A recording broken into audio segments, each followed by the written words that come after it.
Hello, Matthews Gatos here. In this video, we're going to solve the quadratic equation using the quadratic formula. So step number one is always to set your equation equal to 0. We do that because we are trying to find an x-intercept.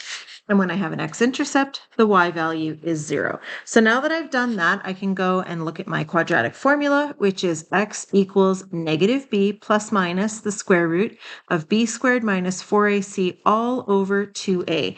Now, this negative b really just means negative 1 multiplied by b, or opposite b as I like to think of it. Now, this is written in standard form, ax squared plus bx plus c.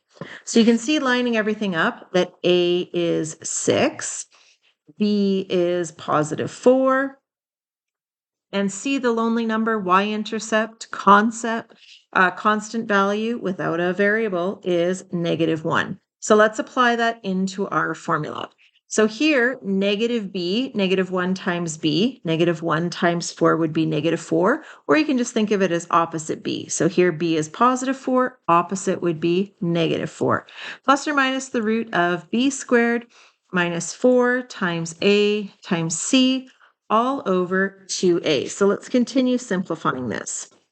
Negative 4 plus or minus the square root of 4 squared means 4 times 4, or 16. And then I'm going to take away 4 times 6 times negative 1. Well, 4 times 6 is 24 times negative 1 is negative 24. And that will all be over 2 times 6 is 12. So x is equal to negative 4 plus or minus. Now 16 take away negative 24, two negatives make a positive, is really 40 all over 12. So we need to simplify this fraction by simplifying the root and then the fraction. So looking at square root 40, you can simplify that using the calculator trick I showed you, or algebraically look for the highest perfect square factor. So the highest perfect square factor of 40 is 4. And I know that 4 times 10 is 40. So square root of 4 is 2. That's 2 root 10.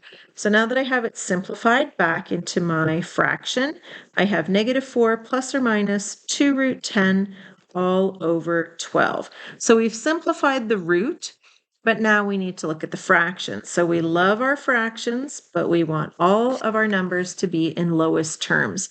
So looking at the numbers, not the root, I see that the GCF is 2.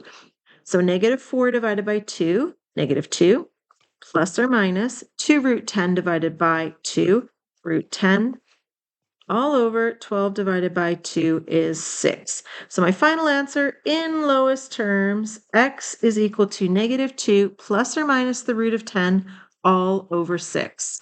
That's my answer in lowest terms. So I hope this video helped, and I look forward to seeing you for the next one.